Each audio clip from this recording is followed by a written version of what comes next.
En 2011, des chercheurs chiliens ont mis au jour en Antarctique un fossile singulier, évoquant un ballon de football écrasé. Pendant près de 10 ans, ce spécimen est resté sans étiquette spécifique, posé sur une étagère du Musée national d'histoire naturelle du Chili. Dans le musée, on l'appelait « La Chose », un surnom inspiré de son apparence digne d'un film de science-fiction. Lorsqu'ils ont finalement pu analyser ce fossile énigmatique, les scientifiques ont découvert qu'il s'agissait en réalité d'un œuf géant à coquille molle, vieux d'environ 66 millions d'années. Cet œuf mesure plus de 28 cm de long pour 18 cm de large. À titre de comparaison, un œuf de poule standard excède à peine 6 cm, tandis qu'un œuf d'autruche avoisine les 15. Ainsi, La Chose s'est vue attribuer le titre de plus grand œuf à coquille molle jamais découvert et de deuxième plus grand œuf animal connu à ce jour. Le seul œuf plus imposant était celui de l'oiseau-éléphant de Madagascar, une espèce disparue qui mesurait 1,5 fois la taille de Michael Jordan, soit 3 mètres. L'oiseau, bien sûr, pas l'œuf. Cet œuf, découvert en Antarctique, est également remarquable car il représente le premier œuf fossile mis au jour dans cette région du globe. La créature qui l'a pondu devait être un reptile marin gigantesque, tel que le mosasaure. Cette hypothèse étonne, car la plupart des scientifiques pensaient que ces animaux ne pondaient pas d'œufs. Cette découverte pourrait donc profondément modifier notre compréhension de ces créatures. Enfin, cet œuf est unique en raison de sa coquille fine et dépourvue de pores, un trait qui le distingue des œufs de dinosaures, typiques. Son apparence rappelle davantage celle des œufs de lézards ou de serpents, bien qu'ils proviennent d'un animal colossal apparenté à ces espèces. Aucun dinosaure ou reptile volant connu de cette époque et de cette région ne semble capable de pondre un œuf aussi énorme. Tout porte donc à croire qu'il s'agit bien d'un mosasaure, bien qu'il soit impossible d'en être totalement certain. Les scientifiques ont mené des recherches approfondies, étudiant 259 espèces de reptiles actuels, comme les lézards et les serpents, ainsi que leurs œufs. Grâce à ces analyses, ils ont estimé que la créature ayant pondu cet œuf devait mesurer au moins 7 mètres de long, sans inclure la queue, soit un monstre un peu plus grand qu'une girafe adulte. Durant la fin du Crétacé, il y a environ 105 à 66 millions d'années, cette région de l'Antarctique aurait pu servir de pouponnière. Des ossements de jeunes mosasaures et plésiosaures y ont été découverts, aux côtés de ceux d'individus adultes. En Norvège, des archéologues ont réalisé une découverte remarquable en retrouvant des dizaines de flèches, cachées dans la glace depuis près de 6000 ans. Ces flèches, révélées par la fonte d'une vaste plaque glaciaire dans les hautes montagnes, couvraient une superficie équivalente à 45 terrains de football. En 2014 et 2016, lorsque les étés ont été particulièrement chauds, les scientifiques ont exploré cette zone connue sous le nom de Langfon. Ils ont également découvert de nombreux ossements et bois de renne. Certaines flèches étaient intactes, tandis que d'autres étaient fragmentées. 5 pointes de flèches ont aussi été retrouvées autour de la zone en dégel. Ce site a révélé davantage de flèches que tout autre site glaciaire dans le monde. Parmi les 68 flèches identifiées, certaines remontaient à l'époque néolithique, tandis que les plus récentes dataient du XIVe siècle de notre ère. La glace agit comme une véritable machine à remonter le temps, conservant presque parfaitement ce qui s'y trouve. Langfon a acquis sa renommée comme l'un des premiers sites glaciaires jamais étudiés, après qu'un randonneur y a découvert une chaussure en cuir vieille de 3300 ans, non loin du bord.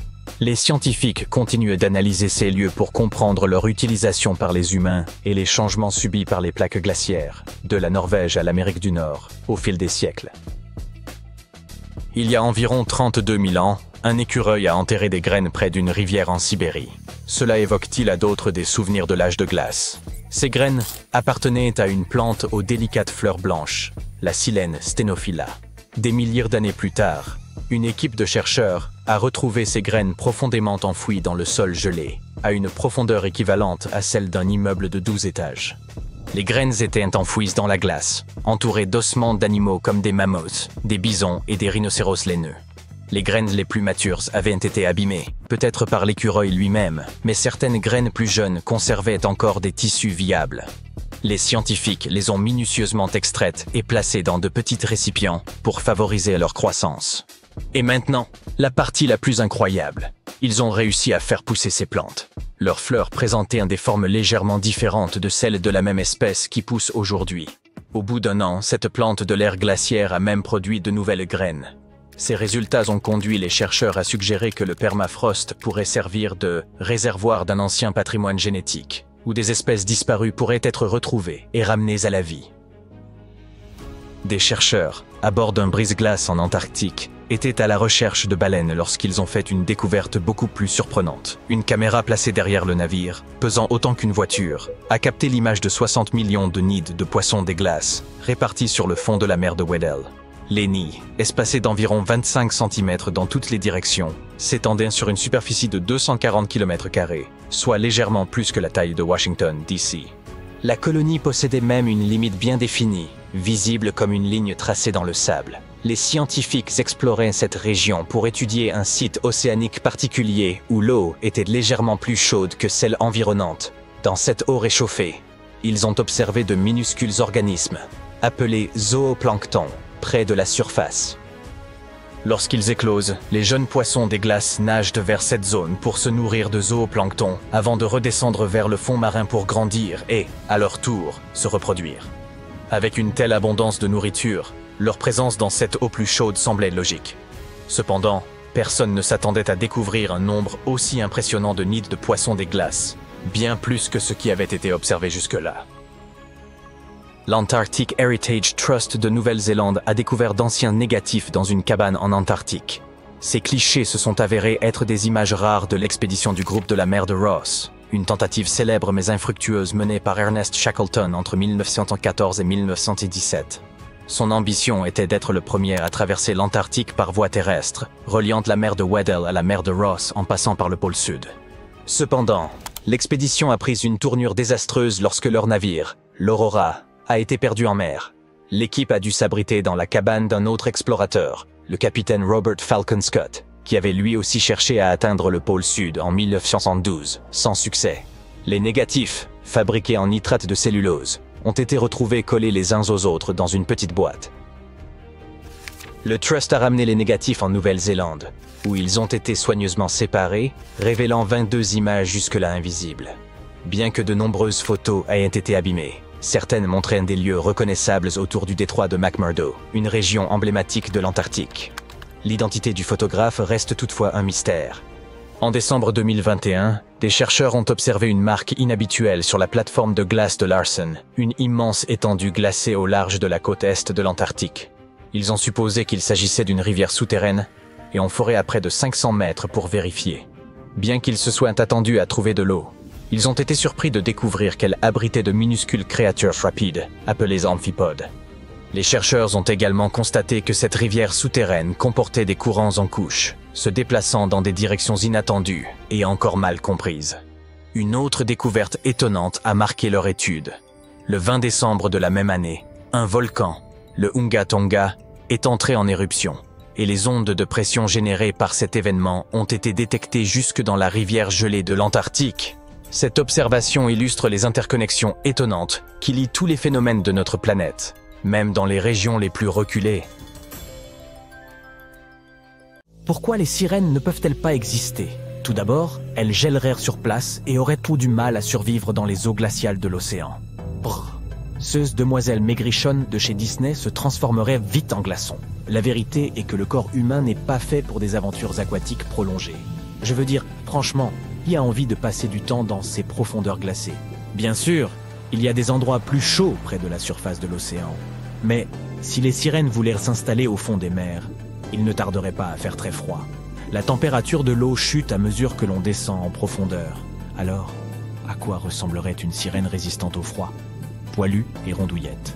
Imaginez un mammifère aquatique extrêmement velu ou une sirène XL qui ferait fureur lors des défilés de mode sous-marin. Pas tout à fait l'image que nous avions en tête, n'est-ce pas? Deuxièmement, elles ne peuvent pas simplement choisir les parties du corps qui les composent comme dans un buffet à volonté. Les mammifères et les poissons obéissent à des règles différentes. Les poissons n'ont pas plus de sang chaud que de fourrure, lesquelles définissent les mammifères que nous sommes. C'est comme essayer de faire fusionner un humain avec un poisson. D'un point de vue évolutif, c'est tout simplement impossible. Notre lignée humaine et celle des poissons ont emprunté des chemins différents il y a très longtemps. Ce sont des parents éloignés, comme ce cousin que vous apercevez aux réunions de famille et à qui vous faites péniblement signe avant de regarder ailleurs. Et ne me lancez même pas sur le dilemme digestif. Les poissons et les mammifères ont des systèmes de tuyauterie complètement différents. Lorsque vous imaginez une sirène avec un mélange de nos capacités digestives propres et d'un postérieur de poisson, les choses ne se combinent tout simplement pas. Allons plus en profondeur et séparons les faits de la fiction. Si les sirènes devaient remonter à la surface pour une bouffée d'air frais, elles auraient besoin d'un évent au lieu d'un nez et d'une bouche ordinaire. Vous savez, tout comme nos amis les crocodiles avec leurs narines si pratiques. Respirer sous l'eau n'est pas une mince affaire, les amis. Maintenant, si les sirènes étaient totalement adaptées à la vie aquatique, elles auraient besoin de branchies, ceux dont elles sont curieusement dépourvues, ou d'une autre façon pratique de s'approvisionner en oxygène. Les mammifères marins ont développé une anatomie qui leur permet de survivre à ces longues excursions sous-marines.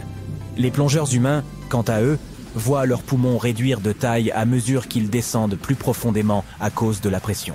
Certaines espèces de baleines ont des cages thoraciques spécifiques pour protéger leurs poumons de tels désagréments. De plus, cette fameuse myoglobine présente dans leurs muscles et dans leur sang leur sert à stocker l'oxygène. Les sirènes auraient trop besoin de quelque chose de similaire dans leur panoplie. Et n'oublions pas ces bras et ces doigts humains graciles qui nous servent tant sur Terre à saisir une part de pizza, par exemple. Malheureusement, dans le monde aquatique, ils ne sont pas si pratiques. Si les sirènes avaient existé depuis longtemps sur le plan évolutif, peut-être que leurs bras auraient subi d'importantes transformations. Si les sirènes avaient évolué au fil des siècles, leurs bras auraient certainement connu quelques ajustements. À moins, bien sûr, qu'il n'y ait une bonne raison à leur existence. Peut-être que leur environnement les obligerait à privilégier la collecte de nourriture plutôt qu'une nage rapide. Vous pouvez donc voir qu'un mélange d'anatomie humaine et aquatique peut offrir le pire des deux mondes. Ce défi subsiste, même si nous inversons les choses, avec des jambes humaines en bas et une tête de poisson en haut. Envie d'embrasser cette fille-là ? Non. Des branchies pour respirer facilement ? C'est certes pratique. Mais que dire de ces parties humaines exposées qui peinent à résister aux affres hivernales de l'océan ? La sirène des Fidji était une curiosité qui a remporté un franc succès dans les foires américaines du 19e siècle. Elle se composait du torse et de la tête d'un jeune singe cousu sur la queue d'un poisson. Cet article insolite était présenté comme le corps momifié d'une créature mi-mammifère, mi-poisson, assimilée à une sirène. P.T. Barnum, le célèbre impresario, a acquis cette sirène et l'a exposée dans son American Museum de New York en 1842. L'apparence de la sirène, comme l'a décrite Barnum lui-même, s'écartait de la représentation traditionnelle des sirènes, comme des êtres attirants. Au lieu de cela, elle était décrite comme repoussante, desséchée et figée dans une pose d'agonie. C'était une supercherie assez courante pour l'époque. Je sais, cette apparence brise en quelque sorte le mythe. Mais si l'eau devait devenir dangereusement froide, alors en toute logique, les sirènes passeraient pas mal de temps à prendre du poids. En somme, elles ressembleraient à des lions de mer. Tout se résume en bout de compte aux températures glaciales de l'eau. Cela m'a amené à me demander, et si l'habitat idéal pour ces dames se trouvait dans des grottes souterraines ou dans les eaux arctiques ? Laissez-moi vous raconter une histoire. Il était une fois des sirènes qui avaient découvert un secret merveilleux dans les profondeurs de l'océan, là où la lumière du soleil pouvait à peine paraître. Dans cet univers onirique et plein de possibilités, elles sont tombées sur des sources souterraines secrètes et des grottes envahies de corail. Ce lieu enchanteur détenait un secret qui changerait à jamais leur vie sous-marine. À mesure que les sirènes s'aventuraient le plus profondément dans ce mystérieux monde sous-marin, elles étaient fascinées par la lumière scintillante qui se réfractait dans l'eau cristalline. Mais elles n'étaient pas seulement captivées par ce spectacle éthéré, et prenaient également conscience que ces sources cachées offraient plus qu'un simple charme esthétique. Ce réseau d'eau souterrain était connecté à de vastes réservoirs, fournissant une source abondante d'eau douce. Les sirènes se délectaient de la sérénité de ces cavernes. Le doux bruit de l'eau qui coule apaisait leur esprit, tandis que la faible lueur d'organismes bioluminescents illuminait leur chemin. La nouvelle de ces sources souterraines et de ces grottes s'est répandue parmi les sirènes. Et bien vite, le site est devenu un lieu de villégiature très apprécié. Les sirènes échangeaient des histoires et des chansons. Leurs voix mélodieuses résonnaient à travers les cavernes, créant une atmosphère de joie et d'enchantement. Il existait un autre endroit où elles pouvaient vivre heureuses, les régions glaciales de l'Arctique et de l'Antarctique, où le froid et la neige régnaient en maîtres. Dans ce royaume désolé, les sirènes avaient évolué pour prospérer dans ces conditions extrêmes, défiant les attentes du monde sous-marin. Leur résilience et leurs aptitudes remarquables leur permettaient de survivre à cet environnement gelé. Dans ces eaux glacées, les sirènes ont révélé leur incroyable capacité d'adaptation. Leurs écailles irisées étincelaient comme des cristaux de glace, scintillant de nuances de bleu et d'argent qui reflétèrent les paysages gelés autour d'elles. Elles jouissaient aussi d'une capacité innée de régulation de leur température corporelle, qui leur permettait de résister au froid mordant et aux courants glacés. Pour se déplacer à travers ce territoire gelé, les sirènes ont développé quelques caractéristiques spéciales. Leurs queues se sont transformées, offrant une combinaison majestueuse de force et de souplesse, semblables aux magnifiques nageoires caudales d'une baleine arctique. Avec chaque battement, elles se propulseront sans effort à travers les eaux denses et glacées, se mouvant avec une grâce hypnotique. Dans ce merveilleux pays glacé, les sirènes ont trouvé leur vocation. Elles sont devenues les gardiennes de ces royaumes, nourrissant les écosystèmes délicats tapis sous la surface couverte de givre. D'accord. Peut-être que cette histoire n'est qu'une version de comment les choses pourraient se passer. Mais nous avons d'authentiques sirènes dans notre monde. Les gens admirent tant ces créatures qu'ils organisent des rassemblements consistant à nager tous ensemble en costume. Au Royaume-Uni, vit une sirène fascinante que l'on vient de loin pour admirer. Son nom est Anna Kadek, également connue sous le nom de Mermaid Torva, et sa queue présente les couleurs vibrantes de la vie marine locale. L'événement de la Portland Week est organisé dans le but de collecter des fonds pour un groupe de défense de l'environnement. Et Hannah, qui réside sur une péniche voisine, appartient à une communauté grandissante de sirènes au Royaume-Uni. Comme les autres sirènes, Hannah utilise une monopalme, une grande nageoire unique qui la propulse à travers l'eau. Scieuses monopalmes peuvent être assez coûteuses, assorties de queues en silicone coûtant plus de 2000 livres et sont souvent minutieusement fabriquées à la main. Alors, envisageriez-vous d'acheter une queue et de rejoindre ce groupe, ou préféreriez-vous rester un spectateur et les admirer depuis le rivage? Et voici une information brève et utile. De nos jours, lorsque nous entendons le mot sirène, nous pensons le plus souvent à ces femmes poissons.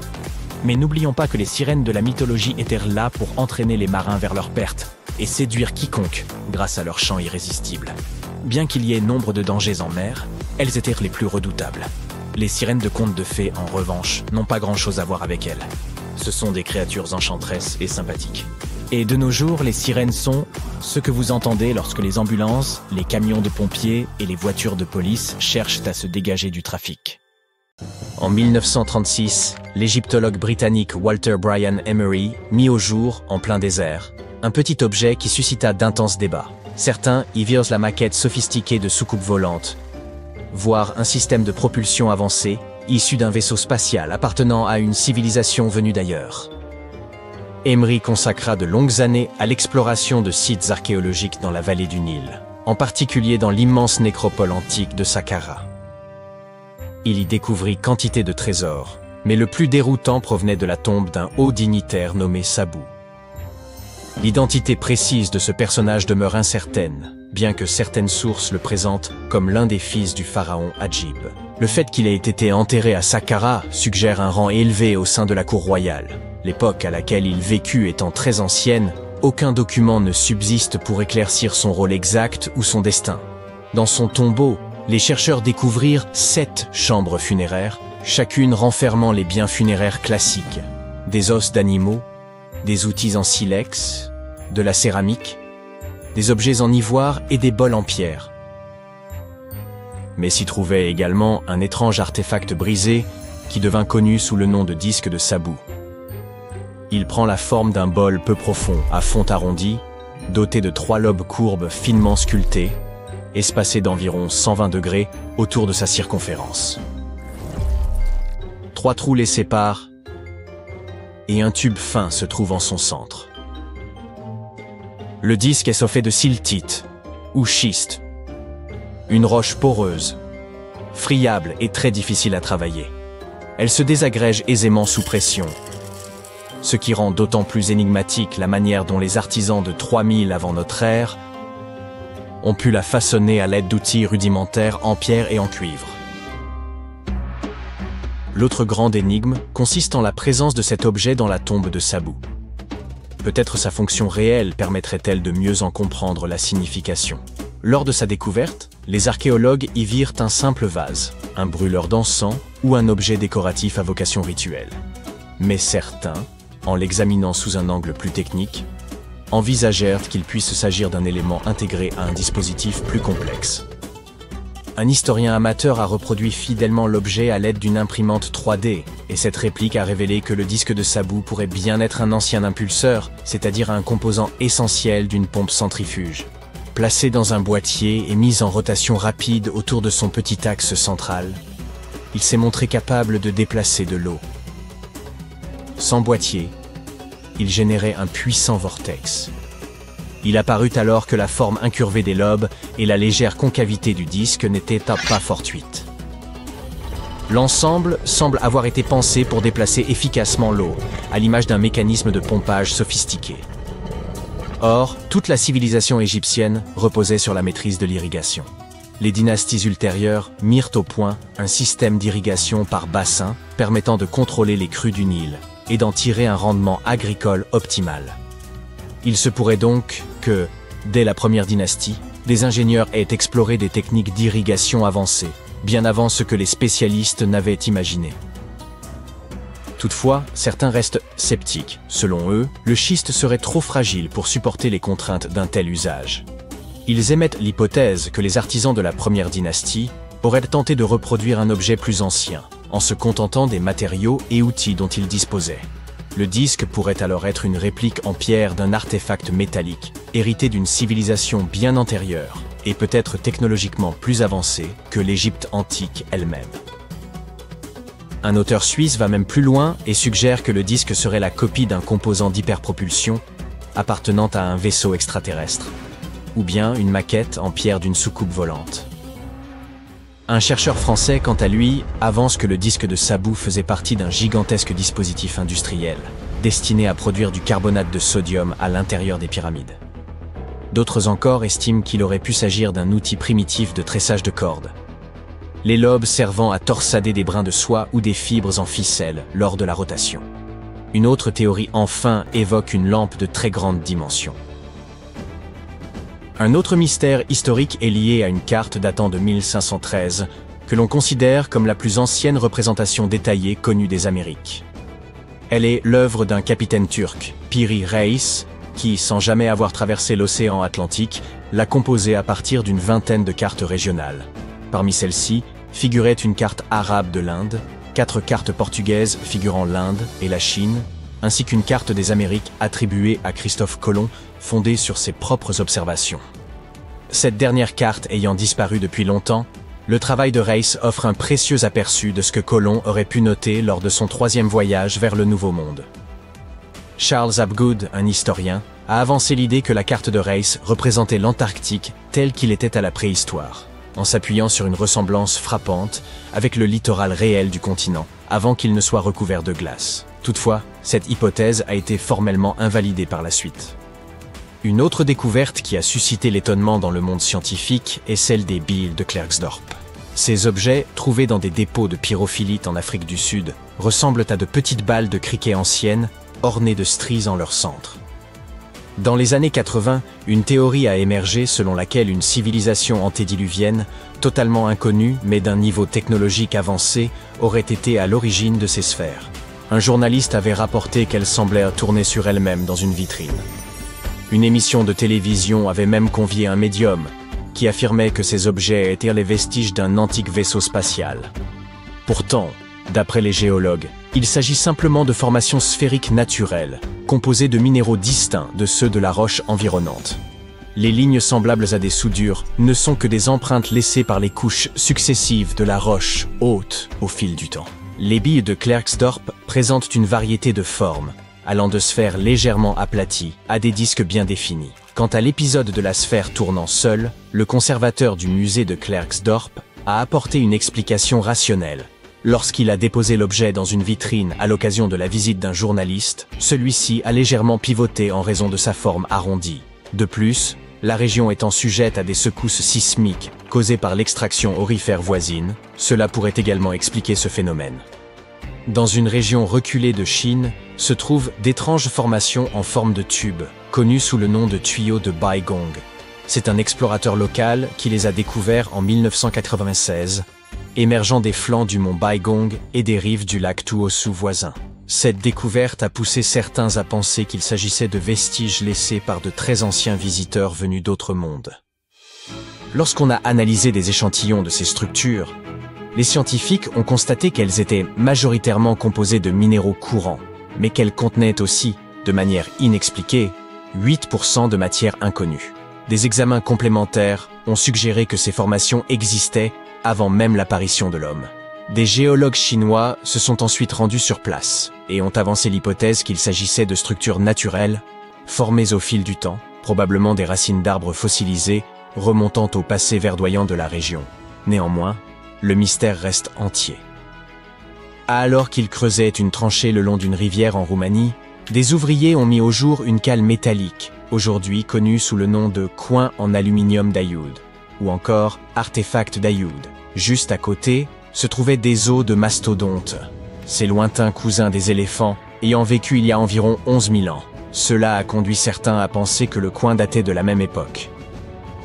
Ce qui intrigue, c'est que cette cale est en aluminium, un métal qui n'a été découvert qu'au XIXe siècle et dont la production exige des températures extrêmes. Elle serait recouverte d'une épaisse couche d'oxyde, présente depuis plusieurs siècles. Certains avancent qu'il pourrait s'agir d'un débris provenant d'un vaisseau spatial extraterrestre, tandis que quelques scientifiques y voient une supercherie. D'autres considèrent qu'il pourrait s'agir d'une création d'origine humaine, dont la fonction reste toutefois indéterminée.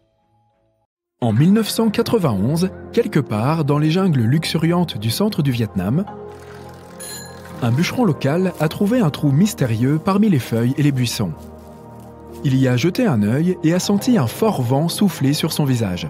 Puis, il a entendu un son étrange en provenance des profondeurs de la grotte et a réalisé qu'il s'agissait du bruit d'une rivière.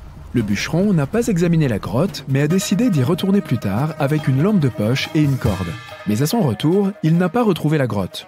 Il a passé plusieurs années à la chercher. Enfin, dans les années 2000, il a réussi à la localiser à nouveau.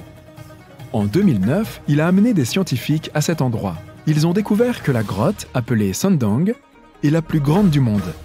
Il y a tellement d'espace ici que tu entendras un long écho si tu cries. Le passage principal de Sundong atteint 200 mètres de hauteur à certains endroits, soit plus de la moitié de la hauteur de l'Empire State Building. La superficie de la grotte est si énorme qu'un pâté de maisons entier de la ville de New York avec des gratte-ciel de 40 étages pourrait y tenir. Sous la jungle vietnamienne, un labyrinthe souterrain profond cache 3 des plus grandes grottes du monde. Et Sundong est le numéro 1 sur cette liste. Le vaste espace intérieur est rempli de plantes variées, de microclimats uniques et de paysages différents. C'est une véritable jungle qui pousse sous terre. Cela a été rendu possible grâce à l'effondrement du plafond à certains endroits. Il laisse la lumière du soleil y pénétrer depuis le haut. Il y a d'énormes stalactites de 76 mètres de haut sur les plafonds et les murs, ce qui est plus que la longueur d'un Boeing. Elles sont là depuis des centaines de milliers et des millions d'années. Certains dépôts de calcaire ont plus de 450 millions d'années. Cela signifie qu'ils existent depuis l'époque bien antérieure aux dinosaures. En plus de la jungle, il y a aussi de nombreuses rivières dans la grotte. Elles se sont formées à cause de l'eau de pluie qui descendait des trous dans le plafond. Ces rivières sont lisses et rapides, comme des toboggans dans un parc aquatique. Mais les chevaucher n'est pas la meilleure idée, car elles peuvent t'entraîner dans l'un de ces longs labyrinthes dont la grotte est remplie. Et on ne sait toujours pas où ils vont. Tu peux te retrouver dans une autre partie inconnue de la grotte. C'est ce qui s'est passé en 2018. 3 plongeurs ont accidentellement découvert de nouvelles zones à Sundong. La grotte s'est avérée être beaucoup plus grande que tout le monde le pensait. Ils ont plongé dans l'un des lacs de la grotte et ont atteint une profondeur de 78 mètres. Au fond, ils ont trouvé un tunnel indépendant. Les plongeurs ont installé une ligne de pêche avec un plomb et ont découvert que cet endroit atteignait une profondeur de 120 mètres et que le tunnel faisait plus d'1 kilomètre de long. Encore aujourd'hui, la taille exacte du tunnel n'est pas connue. Sundong est également relié à une autre énorme grotte. Il y a beaucoup d'autres choses que tu peux voir à Sundong en plus des labyrinthes et des rivières souterraines. Tu peux trouver des grandes salles avec des lacs et tu peux marcher pendant des heures le long des couloirs sombres de la montagne. Cet endroit est d'une beauté saisissante, mais aussi dangereux. Mais oui, le plus chouette, c'est que tu peux t'y promener. Depuis 2013, la grotte de Sandang est ouverte aux touristes. Mais il ne s'agit pas d'une simple petite balade pour prendre des selfies. L'expédition dans la grotte dure plusieurs jours. Pendant le premier jour et demi, tu exploreras la 3e plus grande grotte du monde. Et seulement après cela, tu atteindras Sandang. Le chemin te fera traverser des rivières, des forêts denses, des montagnes et des rochers. Tu pourras rencontrer de nombreux oiseaux exotiques, des singes et d'autres animaux. Et selon de nombreuses personnes, le chemin vers la grotte est encore plus impressionnant que la grotte elle-même. Une fois arrivé à destination, tu passeras les quelques jours suivants à explorer Sandang. Avec d'autres touristes, des guides professionnels et des porteurs, tu dormiras chaque jour dans des tentes à différents endroits de la grotte. Tu verras des paysages époustouflants et, prépare-toi, des fossiles majestueux vieux de 400 millions d'années. Il y a aussi des salles obscures avec des lacs dans lesquels on peut se baigner. Ces expéditions aventureuses deviennent de plus en plus populaires chaque année. Les personnes qui ont visité la grotte disent que c'est l'endroit le plus étonnant qu'ils aient jamais vu. Une autre grotte incroyable se trouve en Indonésie, sur l'île de Flores. Elle est assez petite, mais renferme des choses surprenantes. En 2003, un groupe de scientifiques a découvert ici des artefacts anciens, notamment des fossiles d'outils primitifs, comme des pierres aiguisées. Les scientifiques ont réalisé qu'il y a des centaines de milliers d'années, cet endroit abritait nos lointains ancêtres. Puis, ils ont trouvé un squelette de femme très inhabituel. Cette femme mesurait seulement 1 mètre. C'est la hauteur du tour de poitrine d'une personne adulte moyenne. Cette femme n'avait pourtant aucun problème avec sa colonne vertébrale ou avec le développement de ses os. Ce squelette et d'autres trouvés dans la grotte appartenaient à des ancêtres humains inconnus. Les scientifiques ont appelé cette espèce Homo florentiensis, ou simplement Hobbit. Le poids de la femme était compris entre 16 et 35 kg. L'analyse du crâne et des os a montré qu'elle était âgée d'environ 30 ans. Les Hobbits ont vraisemblablement vécu sur Terre il y a entre 190 000 et 50 000 ans. Il est probable qu'ils aient rencontré les ancêtres des humains actuels. La grotte suivante se trouve en Turquie. Imagine que tu vis dans une vieille maison et que tu décides de faire quelques réparations. Tu vires toutes les vieilles affaires des pièces. Le dernier endroit à trier est ton sous-sol. Tu ne l'as pratiquement jamais visité et tu n'as aucune idée de ce qui se cache là. Mais comme il est assez spacieux, tu décides d'en faire une pièce. Tu détruis un mur et tu découvres l'entrée de la grotte. C'est un tunnel qui mène sous terre. Tu traverses la grotte et tu vois une véritable ville souterraine. Ceci est arrivé en Turquie en 1963. Un habitant a découvert un passage secret vers une cité perdue dans sa cave. Environ 20 000 personnes pouvaient y vivre. Il y avait assez d'espace pour du bétail et des réserves de nourriture. Ce n'est pas seulement un labyrinthe de tunnels. Il y a une chapelle, une école, des écuries, des cuisines, des murs et d'autres signes de civilisation. La ville a été construite à l'époque byzantine dans les années 780-1180. Elle n'est pas la seule et est reliée à de nombreux tunnels et villes souterraines qui s'étendent sur plusieurs kilomètres. Terminons notre voyage dans la grotte la plus étrange et la plus effrayante. Nous allons au sud-est de la Roumanie, près de la mer Noire. Ici, sur une large plaine désolée, tu peux trouver un trou. C'est un tunnel qui mène profondément sous terre. L'air à l'intérieur de la grotte a des niveaux élevés de sulfure d'hydrogène et de dioxyde de carbone. Dans des conditions normales, l'air que nous respirons contient environ 20% d'oxygène, mais il n'y en a que 10% ici. Tu ne pourras pas respirer librement sans une bouteille d'oxygène. L'eau et l'air ici sont empoisonnés. Presque aucun animal n'est capable de vivre dans ces conditions. Du moins ceux que nous connaissons. Et cette grotte est remplie de 48 espèces d'organismes vivants, dont 33 sont de nouvelles espèces inconnues. Les choses rampantes qui vivent ici peuvent t'effrayer, surtout si tu as peur des insectes. D'étranges escargots blancs et des araignées blanches rampent le long des parois.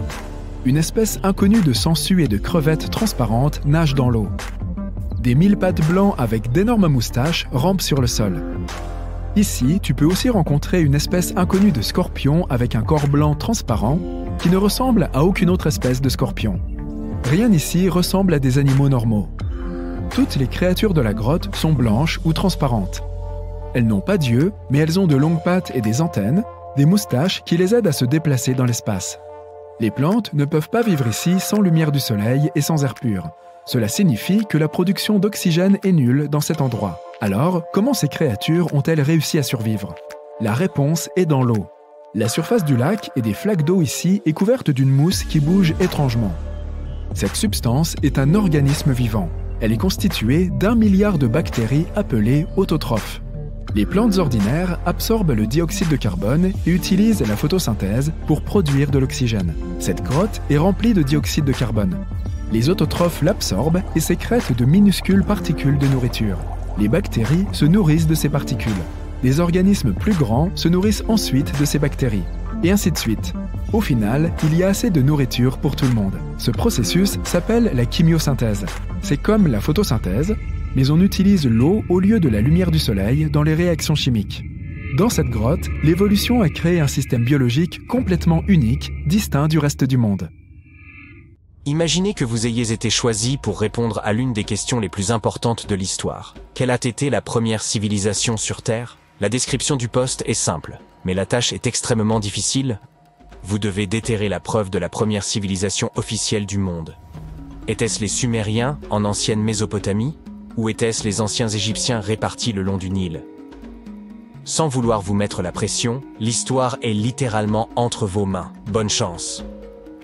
Puisque vous ne pouvez pas remonter le temps et visiter l'ancienne Mésopotamie pour obtenir les réponses à vos questions, vous devrez rechercher dans les bases de données des musées afin d'obtenir quelques indices. Avant toute chose, nous avons besoin d'une définition de ce qui est considéré comme une civilisation. Il ne s'agit pas seulement de milliers de personnes regroupées et vivant harmonieusement. Il y a certains éléments clés qui, ensemble, font d'un groupe de personnes une civilisation. Comme, par exemple, le domaine de l'urbanisme, autrement dit, la construction de villes, les systèmes d'irrigation et l'écriture. Vous décidez de commencer votre recherche en plongeant profondément dans l'histoire des Sumériens, qui occupent aujourd'hui la position de première civilisation du monde. Maintenant, imaginez être le premier de votre espèce. Cela signifie ne pas avoir d'exemples externes. Cela signifie plutôt partir de zéro. Première chose dont vous aurez besoin, un lopin de terre. Et comme il n'y avait pas de compagnie des eaux actives à cette époque, vous aurez besoin d'un terrain avec un accès facile à l'eau.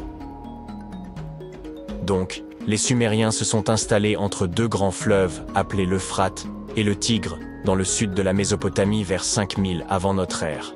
Fait amusant, la Mésopotamie se traduit par « la terre entre deux fleuves ». Sur une carte moderne, c'est à peu près là où se trouve l'Irak aujourd'hui. En plus de la terre, une civilisation a besoin de moyens pour obtenir de la nourriture.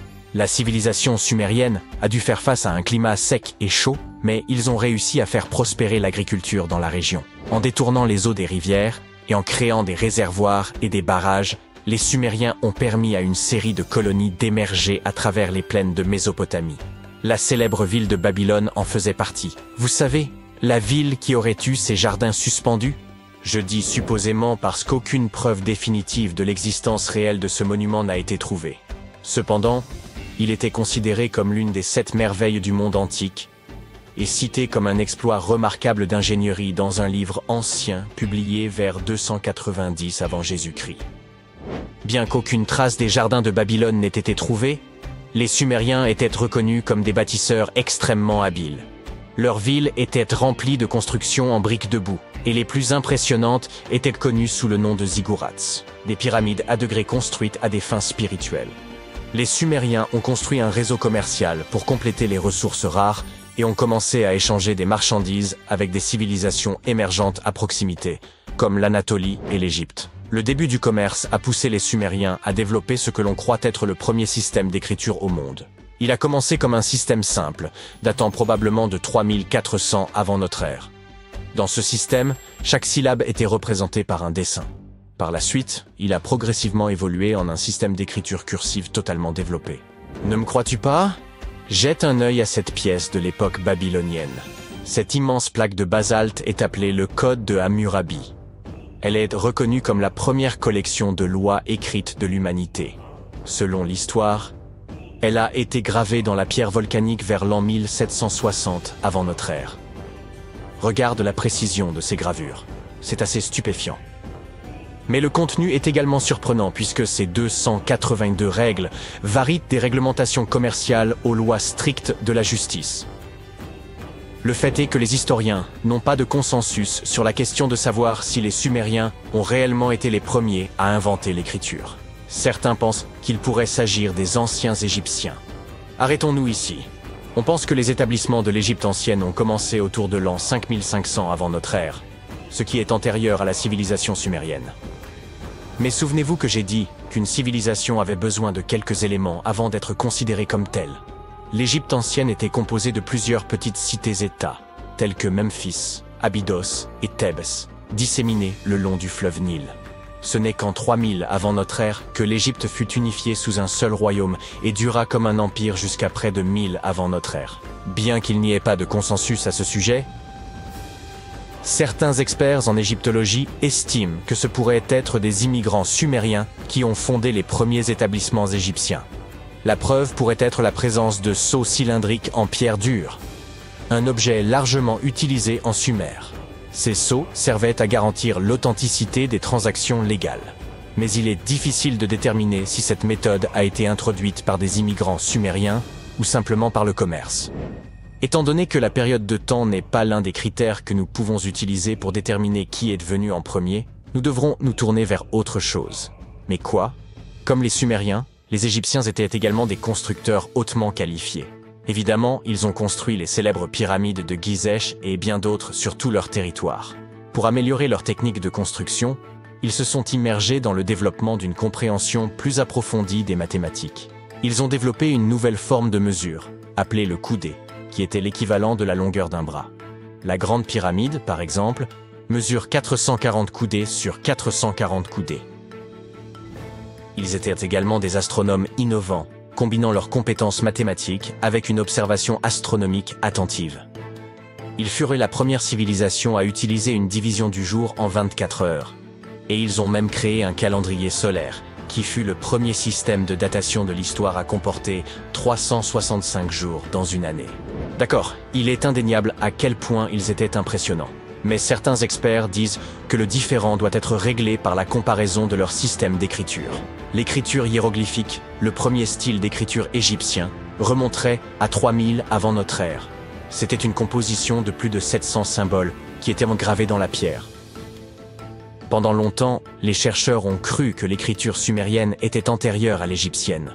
Mais une découverte récente faite par des chercheurs de Yale prétend le contraire. Des archéologues ont découvert un panneau de 4 signes qui aurait été écrit vers 3250 avant Jésus-Christ. Oh, et ils ont également trouvé un autre dessin sur roche représentant un éléphant enceinte qui pourrait dater de 4000 avant Jésus-Christ. Maintenant, il existe également une troisième possibilité que moins de gens semblent mentionner, la civilisation de la vallée de l'Indus, également connue sous le nom de l'Inde antique. Située autour de la région de l'actuel Pakistan et de l'Inde, la civilisation de la vallée de l'Indus est également un prétendant au titre de plus ancienne civilisation, en raison de l'origine historique incertaine de la collection de textes hindous, connue sous le nom des Upanishads. La civilisation de la vallée de l'Indus a prospéré autour de 3000 avant notre ère. Mais les archives montrent que les habitants de la vallée de l'Indus commerçaient avec les Mésopotamiens dès 3500 avant notre ère. Attendez une minute. Comment est-ce possible? Non, ils n'étaient pas des voyageurs temporels. Ce n'est pas un film de science-fiction. Il y avait déjà des établissements agricoles dans la région qui se développaient lentement en grandes villes telles que Harappa et Mohenjo-Daro. Les anciennes villes indiennes étaient sophistiquées, remplies de maisons en briques cuites, construites selon un système de grilles. Ces villes anciennes possédaient même des systèmes de drainage et d'égouts qui reliaient la plupart des maisons et utilisèrent la gravité pour évacuer les déchets hors de la ville. Elles étaient vraiment avancées. Ils étaient également une civilisation extrêmement religieuse, et les croyances hindoues étaient au cœur de leurs pratiques. Malgré cela, leur ville n'était pas remplie de bâtiments spirituels. En réalité, le bâtiment le plus important de Mohenjo-Daro était un bain public. Intéressant, n'est-ce pas? Maintenant, pourquoi ne pouvons-nous pas savoir s'ils étaient la plus ancienne civilisation sur Terre? Même si certains historiens soupçonnent que les origines des habitants de la vallée de l'Indus peuvent remonter à 5000 avant notre ère, il n'y a aucune preuve concrète de cela, seulement des spéculations. La meilleure preuve que nous ayons sont les Upanishads. Les Upanishads sont des textes remplis de philosophie, de mantras et de cérémonies. Le fait est qu'une partie des pratiques hindoues consistait à mémoriser et à transmettre la sagesse des Upanishads sous forme orale. Ainsi, il a fallu un certain temps avant qu'elles n'apparaissent sous forme écrite. Eh bien, je dirais que les historiens ne sont pas vraiment sûrs de quelle était la première civilisation du monde. Nous ne pouvons que deviner à ce stade, mais qui sait quelle nouvelle découverte pourrait révéler. Avez-vous déjà vu des balles de cricket âgées de 3 milliards d'années? Les sphères de Klerksdorp, découvertes dans des dépôts de pyrophilite en Afrique du Sud, ont secoué la communauté scientifique. Elles ressemblent en effet à de petites balles de cricket anciennes, avec des lignes similaires à des coutures autour du milieu. Dans les années 80, certains ont prétendu que ces sphères avaient été fabriquées par une civilisation antédiluvienne dont nous ignorions tout. Un conservateur de musée a même raconté qu'elles tournaient d'elles-mêmes dans leurs vitrines. Et une émission de télévision a également invité un voyant qui affirmait que ces sphères étaient les fragments d'un ancien vaisseau spatial. Mais selon les géologues, ces sphères sont en fait des concrétions assez courantes, ou des objets sphériques formés à partir de minéraux différents de ceux de la roche environnante. Ces lignes semblables à des coutures ne sont que les empreintes des couches de la roche d'origine accumulées au fil du temps. Les sphères de Klerksdorp présentent différentes formes, allant de sphères légèrement aplaties à des disques distincts. Concernant l'épisode où l'une de ces sphères aurait tourné d'elle-même, le conservateur du musée de Klerksdorp a également apporté une clarification. Il a expliqué que lorsqu'il avait placé l'une des sphères en vitrine lors de la visite d'un journaliste, cette dernière avait légèrement pivoté en raison de sa forme. De plus, la région où se trouve le musée subit fréquemment des secousses dues aux activités minières à proximité. Les empreintes de pas humanoïdes les plus anciennes pourraient n'en pas dater de 6 millions d'années. Elles ont été découvertes sur l'île de Crète en 2002. Si cette datation est correcte, cela signifierait que les ancêtres des premiers humains auraient pu migrer entre l'Europe et l'Afrique beaucoup plus tôt que nous ne le pensions auparavant. Cela ne remet pas en cause l'Afrique en tant que berceau de l'humanité, mais pourrait simplement prouver que nos ancêtres primitifs se déplaçaient déjà entre les continents. Certains chercheurs pensent que ces empreintes auraient été laissées par une créature bipède, possiblement liée à un ancêtre humain surnommé El Greco. D'après les scientifiques qui les ont étudiées, ces empreintes présentent une forme très similaire à celle de l'homme, avec 5 orteils et un gros orteil parallèle. Toutefois, certains demeurent sceptiques et suggèrent que ces empreintes appartiendraient plutôt à un singe européen tardif. Une nouvelle étude a analysé des micro-organismes marins fossilisés dans les roches sédimentaires pour dater ces empreintes et confirmer qu'elles remontent effectivement à 6 millions d'années. La prochaine découverte fascinante qui captive les scientifiques est le pot de Dorchester. Ce récipient de métal, magnifiquement façonné, est orné de motifs géométriques élaborés en argent. Découvert à Dorchester, quelle surprise, en 1852, dans des circonstances plutôt inhabituelles, le pot s'est brisé en 2 morceaux lors d'une puissante explosion. Les scientifiques pensent qu'il était à l'origine encastré dans une roche ou un bloc connu sous le nom de poudingue. La roche d'où provient le pot de Dorchester date d'environ 500 millions d'années, ce qui pourrait indiquer que le pot lui-même est tout aussi ancien. Toutefois, la théorie actuelle, et bien moins excitante, suggère que le pot de Dorchester ne serait qu'un bougeoir de l'époque victorienne. Ces objets étaient très en vogue à l'époque. Il n'est donc guère surprenant de retrouver un article aussi sophistiqué de cette période. Le pot de Dorchester appartient à la catégorie des objets manufacturés incongrus. Ce sont des objets qui semblent bien trop avancés pour l'époque à laquelle ils sont censés appartenir. Si nous acceptons que le pot ait 500 millions d'années, cela signifie que son créateur était très en avance sur son temps en termes d'artisanat et de technologie. Un mystère supplémentaire est que le pot porte la gravure d'une plante probablement disparue de la Terre il y a plus de 100 000 ans, renforçant l'hypothèse de son incroyable ancienneté. Enfin, il semble que la plus ancienne carte d'Europe soit une pierre vieille de 4000 ans. Cette dalle de l'âge du bronze, découverte en France en 1900 dans un ancien cimetière, présente des gravures représentant en 3 dimensions le réseau du fleuve Odet, et ce avec une précision remarquable d'environ 80% sur une distance de 29 km. Il existe d'autres cartes gravées dans la pierre à travers le monde, mais celle-ci est unique, car elle représente une zone spécifique à l'échelle. Les gravures de la dalle ne cartographient pas seulement les rivières et les collines, mais aussi les peuplements, les tumulus et les systèmes agraires. Les archéologues affirment que cette dalle n'était pas utilisée pour se repérer, mais plutôt pour symboliser un certain pouvoir. Les marques détaillées qui s'y trouvent auraient pu servir à représenter le domaine de la tribu dominante afin d'illustrer son contrôle sur le territoire. Lorsque leur chef a perdu le pouvoir, Cette dalle a probablement été réutilisée comme partie d'une chambre funéraire. Cet artefact unique était conservé dans la cave d'un musée et pendant des décennies, il est resté inaperçu jusqu'à ce que plusieurs chercheurs, en lisant d'anciens rapports à son sujet, décident de l'examiner. Ils ont mené une analyse détaillée en utilisant des techniques 3D. Leurs recherches ont ainsi prouvé que les créateurs de cette dalle avaient non seulement gravé des lignes dans la roche, mais aussi modifié sa surface pour refléter avec une grande précision la topographie du paysage. Le cube de Salzbourg, également connu sous le nom de fer de Wolfsegg, a été découvert à la fin du XIXe siècle en Autriche. Ne vous laissez pas tromper par son nom, car il ne ressemble pas du tout à un cube. C'est plutôt un objet arrondi avec 2 côtés plats. Au milieu se trouve une rainure, et sa surface est couverte de fossettes et de cratères. Cette apparence unique a conduit beaucoup de monde à penser qu'il pourrait s'agir d'un objet extraterrestre. Des ouvriers ont accidentellement découvert cet artefact en faisant éclater une veine de charbon estimée à plus de 60 millions d'années. Le cube de Salzbourg a été déplacé entre différents musées, a mystérieusement disparu au début du XXe siècle, puis a finalement réapparu.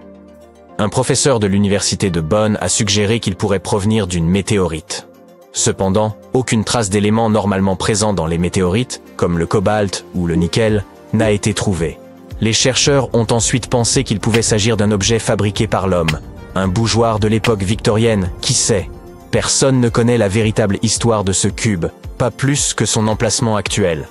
Eh oui, il a de nouveau disparu. Avez-vous entendu parler de l'empreinte de Meister ? Il s'agit d'une empreinte de sandales fossilisées découverte en 1968 qui a suscité énormément d'intrigues. Un trilobite se trouve à l'intérieur de l'empreinte. Or, ces créatures sont censées avoir disparu environ 500 millions d'années avant l'apparition de l'homme. Cependant, de nombreux historiens pensent que cette datation est exagérée. Lorsque Meister a découvert le fossile, celui-ci a été authentifié.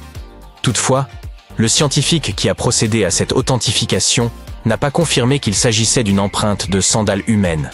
Il a seulement reconnu la présence d'un trilobite. Un autre scientifique, en visitant le site, a découvert une empreinte de 15 cm qu'il pensait être celle d'un mocassin d'enfant, bien que ses chaussures aient semblé neuves. Alors, pourrait-il s'agir d'une trace de voyage temporel, d'un signe que les humains existaient des millions d'années plus tôt que nous ne le pensions, ou d'une preuve que quelqu'un d'autre a visité notre Terre primitive? Ou peut-être est-ce simplement une formation rocheuse qui ressemble à une trace de sandales? Toutes ces questions demeurent sans réponse. En juin 1936, un couple se promenait le long de Red Creek à London, au Texas, lorsqu'ils ont découvert quelque chose d'inhabituel. Un morceau de bois émergeant d'une ancienne formation rocheuse. Environ 10 ans plus tard, leur fils curieux décida de briser la roche pour voir ce qui se trouvait à l'intérieur. Il découvrit alors un marteau qui semblait étonnamment moderne. Par la suite, un passionné d'objets insolites estima que la roche enveloppant le marteau datait de la période du Crétacé. Cela signifierait que quelqu'un aurait laissé tomber un marteau du 19e siècle à une époque où des dinosaures comme le Triceratops étaient encore présents sur Terre. Si ce marteau datait réellement du Crétacé, cela remettrait en cause toute la théorie de l'évolution. Mais si ce marteau était moderne, cela signifierait que la formation rocheuse d'où il provenait était beaucoup plus récente que nous ne le pensions. La réponse était en réalité bien plus simple. Le marteau était effectivement moderne, et des processus géologiques l'avaient emprisonné dans la roche. Les minéraux peuvent se solidifier autour d'un objet en relativement peu de temps.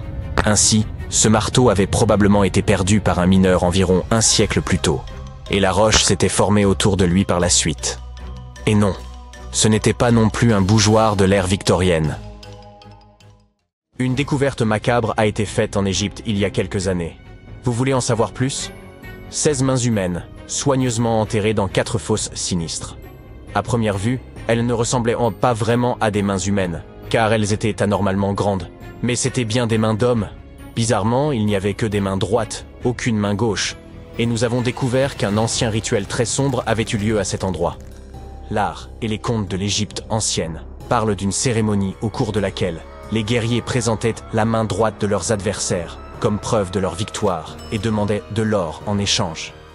Les Égyptiens croyaient en une vie après la mort, et couper la main de quelqu'un revenait à lui ôter son pouvoir pour l'éternité. S'assurer ce type de victoire était intéressant pour les guerriers. Dans le cas qui nous occupe, le combat avait opposé les Égyptiens aux Hyksos, qui vivaient dans ce qui s'appelait autrefois Canaan. L'Égypte a souvent été le théâtre de découvertes qui ont marqué l'histoire. Et il y a quelque temps, ce papyrus a été retrouvé. Quand on le déploie, il est un peu plus grand qu'un gratte-ciel. Le plus petit gratte-ciel du monde, d'accord. Celui de Wichita Falls, au Texas. À l'époque, les humains n'écrivaient pas sur leur téléphone, ils écrivaient sur cette chose, fabriquée à partir de la moelle du souchet papyrus.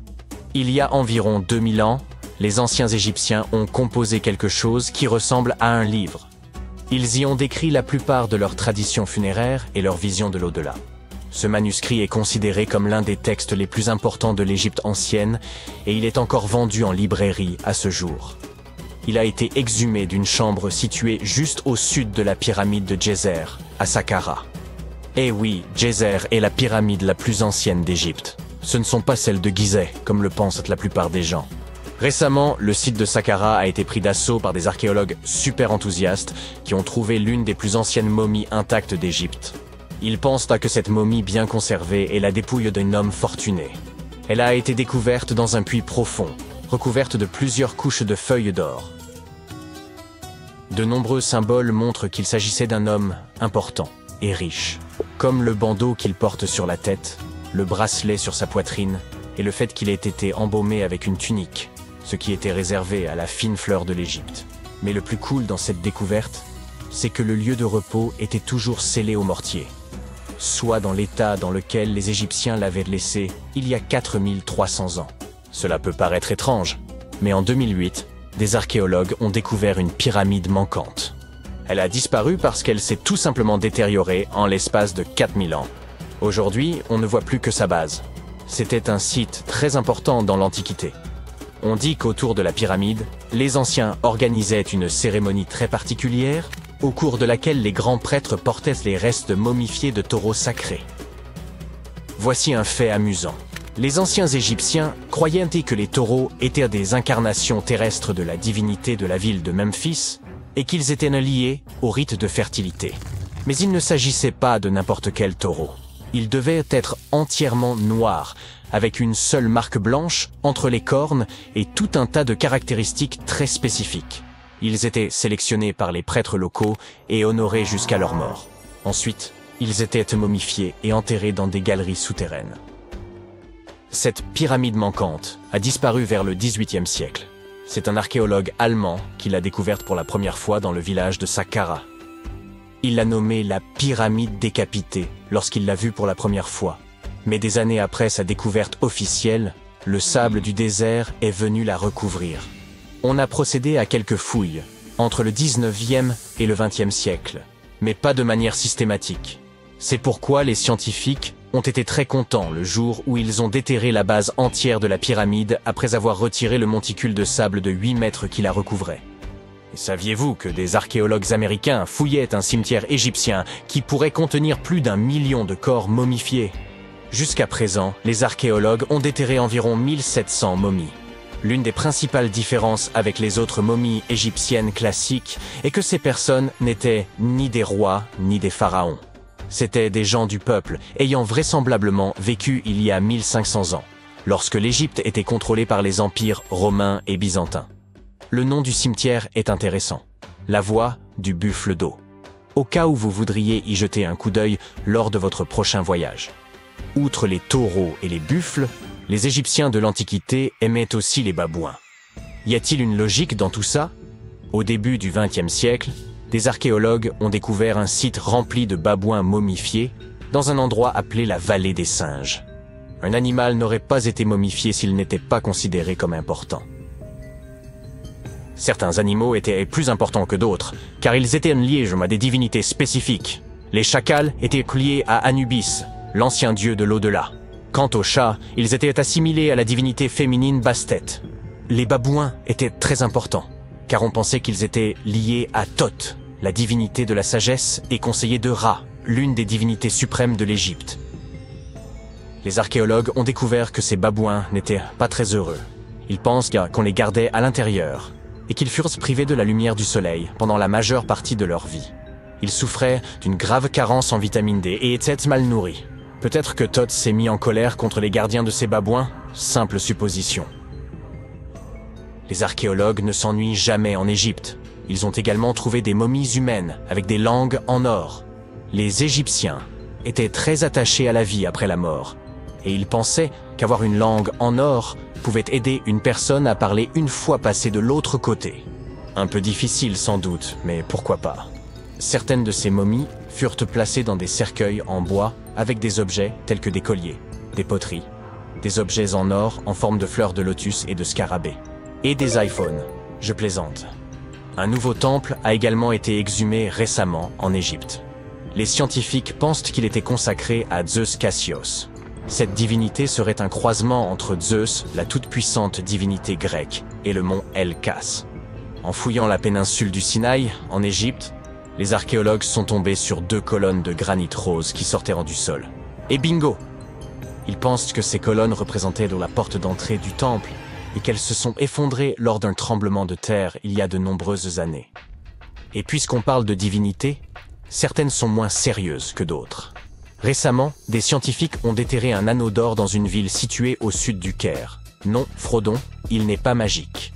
Il s'agit d'un anneau en or, tout ce qu'il y a de plus normal, sauf qu'il est orné de la figure de la divinité de l'amusement, qu'on appelle Bès.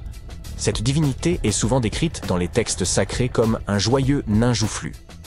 Aujourd'hui, nombreux sont les tatouages dépourvus de signification et réalisés à des fins purement esthétiques. Dans l'Égypte ancienne, cependant, les femmes se faisaient tatouer afin d'être protégées au moment d'accoucher. C'est du moins ce que pensent les scientifiques. Dans la région du Nil, des chercheurs ont trouvé des momies dont les tatouages étaient bien conservés, ce qui est tout rare, car la peau se détériore très facilement. 2 de ces femmes s'étaient fait tatouer le bas du dos, et les dessins étaient simples. Il y avait surtout des images, dont celle du nain joufflu dont nous venons de parler, Bès. Protéger les femmes lors de leur accouchement était donc apparemment son hobby. Me croiriez-vous si je vous disais que les anciens Égyptiens ont inventé les robots? Non. En effet, ce n'est pas tout à fait vrai. Bien sûr, c'étaient des astronomes, des mathématiciens et des ingénieurs. Mais ils sont également les auteurs d'une invention farfelue, une divinité automatisée que les scientifiques appellent Hathor. Cette statue en bois se trouvait depuis des années au Metropolitan Museum of Art, jusqu'à ce que quelqu'un remarque qu'elle avait un secret. À l'aide d'un scanner à rayon X, les spécialistes ont découvert un système mécanique à l'intérieur de la statue. L'axe en forme de poulie va de l'épaule de la statue à sa jambe gauche. Lorsque le système tourne, la statue lève et abaisse sa main, comme pour dire bonjour. En février 1961, 3 passionnés de géologie aventureux exploraient dans les environs d'Olancha, en Californie, à la recherche de géodes. Parmi leurs découvertes, l'une d'elles semblait particulièrement intrigante, et ils décidèrent de l'étudier de plus près une fois rentrés chez eux. En coupant la matrice rocheuse, ils découvrirent à l'intérieur un objet inattendu. Au lieu des formations minérales habituelles, se trouvait un cylindre semblant fait de porcelaine.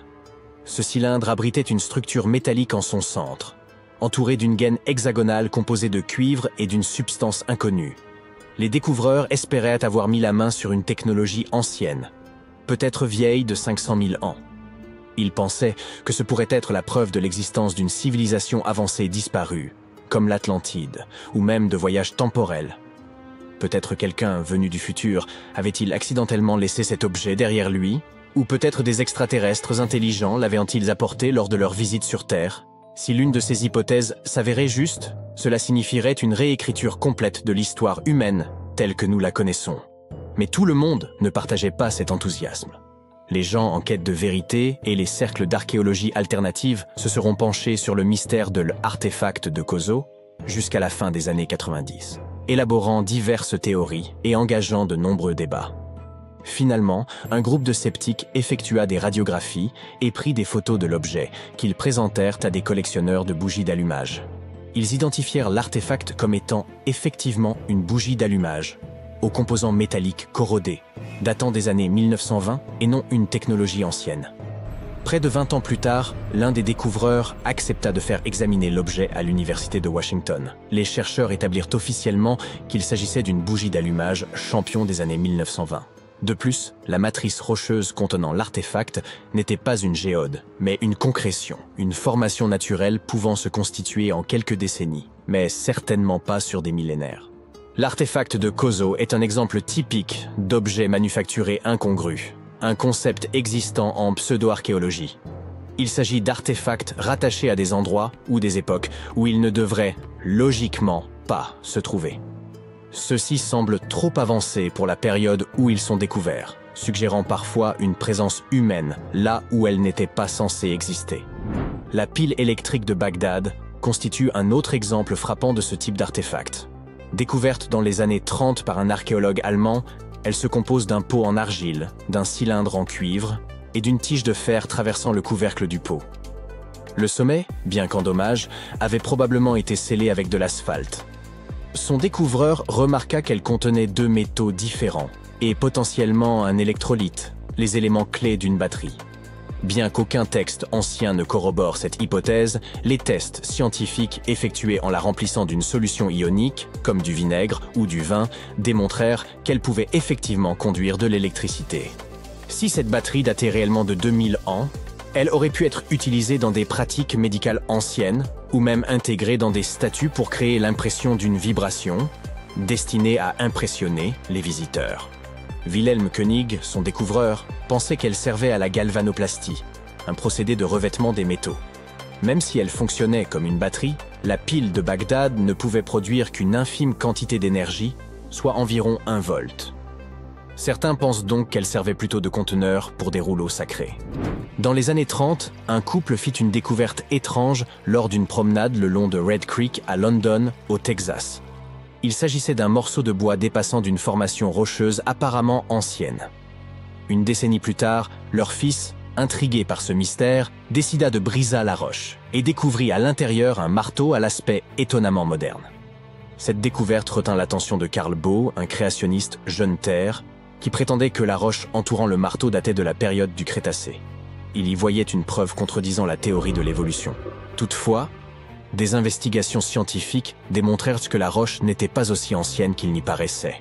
Les processus géologiques successifs avaient simplement enrobé ce marteau moderne au fil du temps. Ainsi, il ne s'agissait pas d'une preuve de la coexistence pierre à feu avec les dinosaures, comme certains l'espéraient, mais simplement d'un mineur ayant laissé tomber son marteau il y a des siècles, et de la nature ayant fait son œuvre. Un archéologue chinois aurait découvert des grottes semblant avoir servi de sépulture à de petits êtres aux grandes têtes ovales.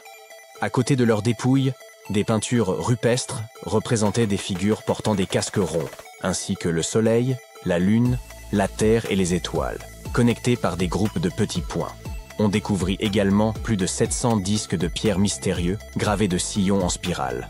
Les choses prirent une tournure encore plus étrange lorsque ces disques furent envoyés à un professeur chinois, qui affirma que ces sillons étaient en réalité des caractères écrits. Selon son interprétation, les disques racontèrent l'histoire des Dropa, venus d'une autre planète et dont le vaisseau spatial s'était écrasé sur Terre il y a environ 12 000 ans. Ces visiteurs auraient tenté de vivre parmi les humains jusqu'à ce qu'ils soient traqués par les locaux.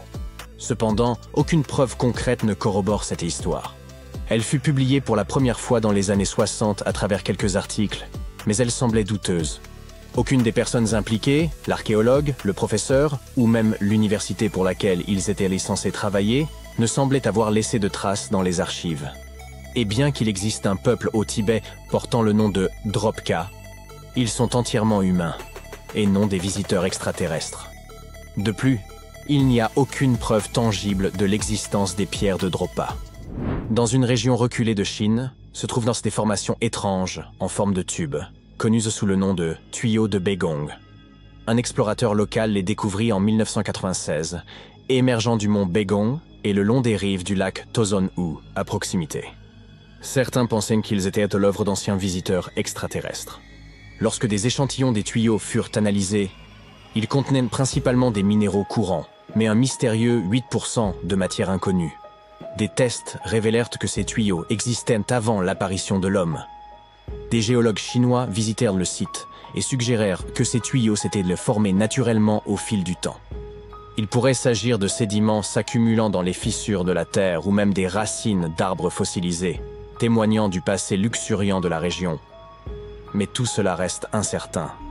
Au Mexique, il existe une mystérieuse tête en terre cuite et au nom difficile à prononcer, la tête de Tecaxi-Calixtlahuaca, découverte dans les années 30 lors de la fouille d'une sépulture. Cette tête ressemblait étrangement aux statues romaines de la période classique, rendant intrigante sa présence au Mexique. Et pour une raison quelconque, son découvreur la garda secrète pendant plusieurs décennies. La tête avait été trouvée dans une pyramide à 3 étages, à environ 60 km de Mexico, accompagnée d'objets d'or, de cuivre et de poterie.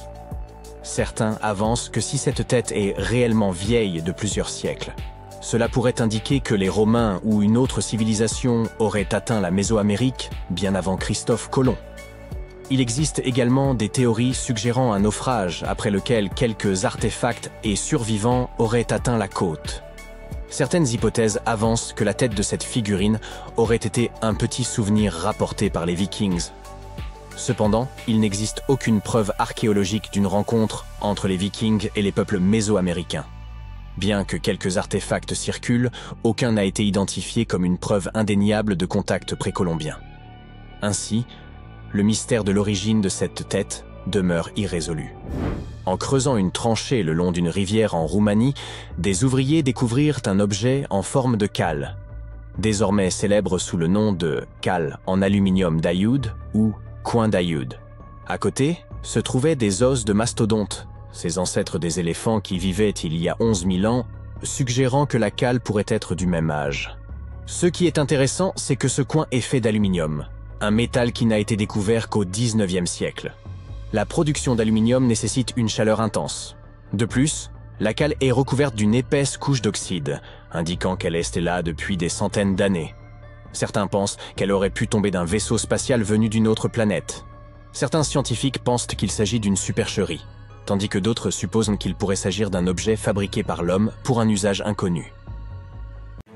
Supposons qu'une autre espèce, humanoïde ou delphinoïde, ait pu exister il y a des millions d'années. Comment retrouver sa trace?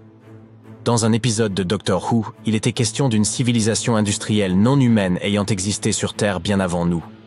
Ces reptiles, appelés siluriens, furent contraints de s'enfoncer dans les profondeurs de la Terre à la suite d'une hausse catastrophique des températures. Ils y survécurent pendant des siècles.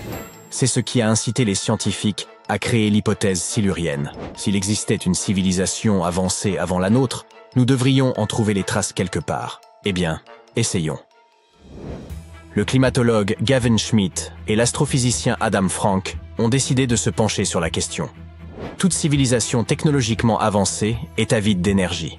Ces scientifiques recherchent donc des effets globaux qui laisseraient une trace importante.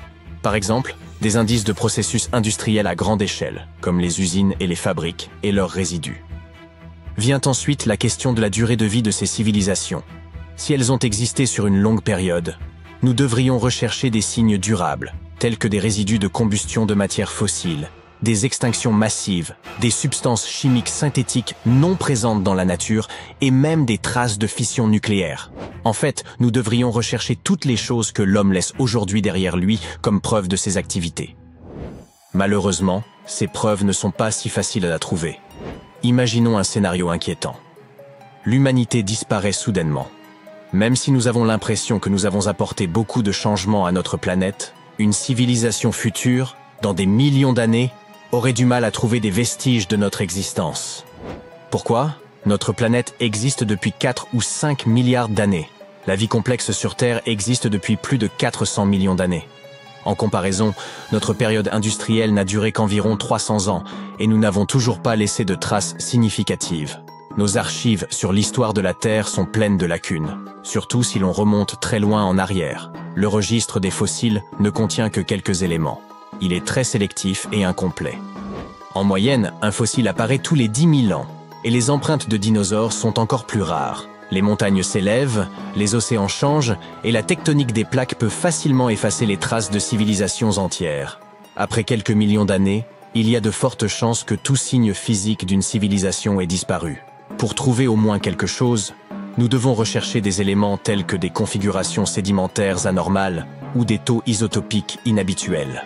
En outre, les fossiles se forment principalement dans l'eau, ce qui nous empêche de savoir quelle fut la destinée des créatures terrestres.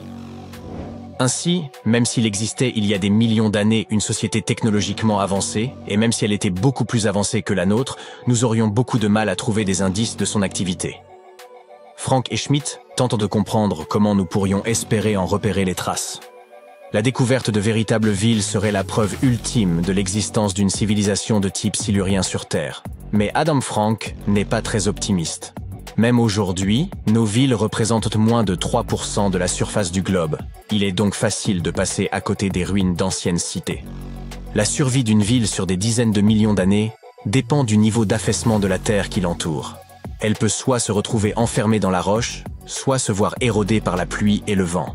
Ainsi, des lieux tels que le quartier français de la Nouvelle-Orléans ont plus de chances de figurer dans les archives géologiques que par exemple le quartier de Haight-Ashbury à San Francisco. En ce qui concerne la découverte d'objets anciens, les chances sont également assez minces. Aucun iPhone préhistorique ne survivrait sur des millions d'années, quel que soit son matériau. Trouver des restes fossilisés est peut-être un peu plus probable, mais cela reste problématique. Étant donné que l'homme moderne n'existe que depuis une centaine de milliers d'années, il est tout à fait possible que nous ne voyions tout simplement pas les traces d'une espèce plus ancienne et plus avancée. Mais tout n'est pas sans espoir. Nous pourrions tomber sur ces traces dans les roches. Notre époque chaotique actuelle pourrait laisser une marque dans l'histoire géologique de la Terre. D'autant plus que nous sommes en train de vivre un PETM 2.0. J'y reviendrai dans un instant.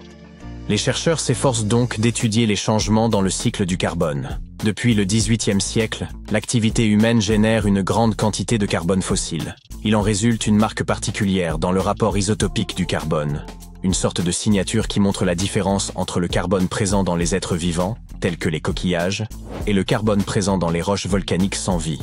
Les scientifiques cherchent également à identifier des indices dans la disposition des sédiments.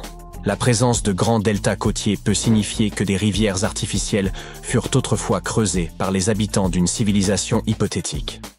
Des traces d'azote peuvent suggérer une agriculture à grande échelle, où l'on utilisait beaucoup d'engrais. Des pics de concentration de métaux dans les sédiments pourraient révéler la présence de rejets provenant d'industries lourdes. Bien entendu, une seule découverte de ce type ne nous apprendrait rien. Selon M. Schmitt, il convient de rechercher plusieurs signes à la fois. En l'absence d'artefacts incontestables, le caractère unique d'un événement ne peut être démontré que par une variété d'indices, et non pas par une série de changements liés à une cause unique. Dans leur quête d'indices de type silurien, les scientifiques ont même décidé d'examiner la Lune. Certains astronomes s'étonnent que personne ne se soit penché sur la question auparavant. Ils ont même plaisanté sur la possibilité que des dinosaures ayant pu construire des fusées et laisser des traces sur la Lune ou d'autres corps célestes. Ces astronomes pensent que les planètes semblables à la Terre ont tendance à effacer les traces de civilisation à leur surface. Ils explorent donc l'idée saugrenue que ces êtres hypothétiques y ont pu voyager dans l'espace. Dans ce cas, des vestiges de leur technologie, appelée technosignature, pourraient en se trouver non seulement sur notre Lune, mais aussi sur des astéroïdes, ou même enfouis sur Mars. Là, ils pourraient perdurer pendant des millions, voire des milliards d'années. Malheureusement, jusqu'à présent, bien qu'ils aient sondé les 380 millions d'années écoulées et examiné tous les événements anormaux, les chercheurs n'ont pas trouvé de traces évidentes d'une civilisation technologique. Mais ils n'abandonnent pas pour autant. Frank appelle à poursuivre les recherches. Par exemple, nous pourrions étudier comment les produits chimiques industriels modernes se conservent dans les sédiments océaniques. Cela pourrait nous aider à identifier des traces chimiques similaires dans l'histoire de la Terre. S'il n'y a pas de traces, pourquoi se donner tant de mal? Ces recherches sont basées sur les récents articles de Schmitt et Frank. Ils se sont penchés sur l'Anthropocène. Il s'agit de la période dominée par les activités humaines sur Terre.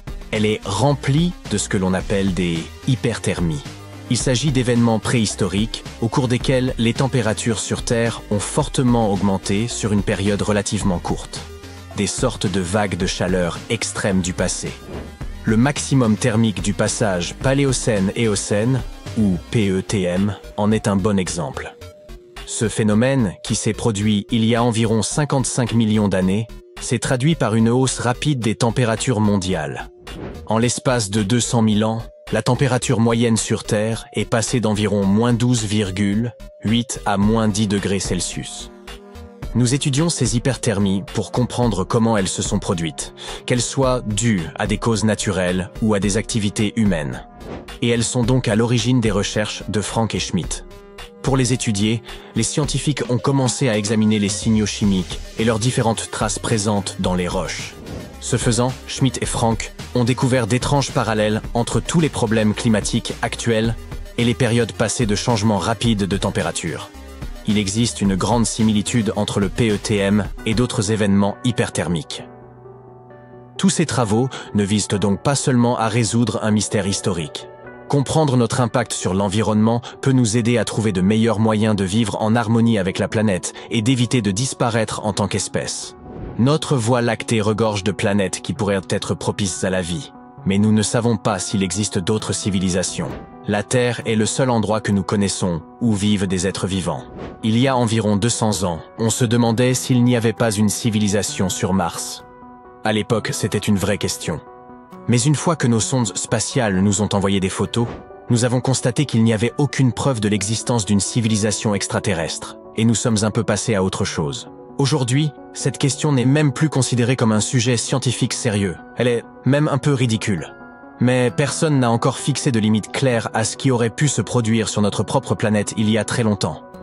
Même nous n'avons aucune preuve. Nous ne devrions pas écarter cette possibilité. N'oublions pas que l'humanité a mis du temps à identifier les dinosaures. Les Siluriens attendent peut-être patiemment leur heure. Vous vous promenez dans la rue. Vous apercevez une boutique d'antiquités au l'aspect étrange et appelée « Les trésors intemporels de Monsieur Sympa ». Vous êtes curieux, alors vous y entrez. Vous regardez toutes ces choses bizarres. Soudain, un vieux rouleau de parchemin attire votre attention. C'est une carte du monde. Mais quelque chose ne va pas.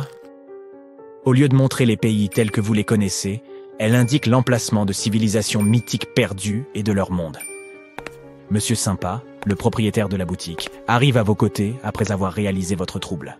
Cette carte ne vous permettra sûrement pas de retrouver ces lieux, mais je peux vous raconter les légendes qui les entourent si vous le souhaitez, déclare-t-il.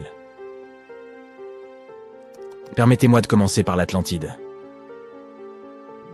Vous pourriez la connaître comme étant le royaume sous-marin d'Aquaman, mais en réalité, l'île fictive de l'Atlantide a été introduite pour la première fois dans 2 des œuvres de Platon. D'après lui, Atlantis était une civilisation hautement avancée et qui aurait existé environ 9000 ans avant son propre temps. Son histoire aurait été transmise par les poètes, philosophes et autres dramaturges. Platon a écrit au sujet de l'Atlantide et de ses habitants, afin d'illustrer une morale, et pour mettre en garde contre les dangers de l'arrogance ainsi que la chute inévitable de ceux qui cherchent à accumuler trop de pouvoir.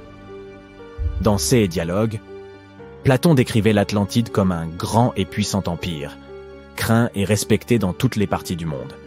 Elle avait été fondée par des êtres qui étaient mi-humains et mi-divins, et elle est très rapidement devenue une puissance navale de premier ordre. L'île regorgeant d'or, d'argent et d'autres métaux précieux, cela a très certainement aidé leur cause. Mais en plus de cela, elle était également connue pour son architecture, à couper le souffle, et sa technologie à nul autre égale, ainsi que pour ses innombrables animaux rares et exotiques.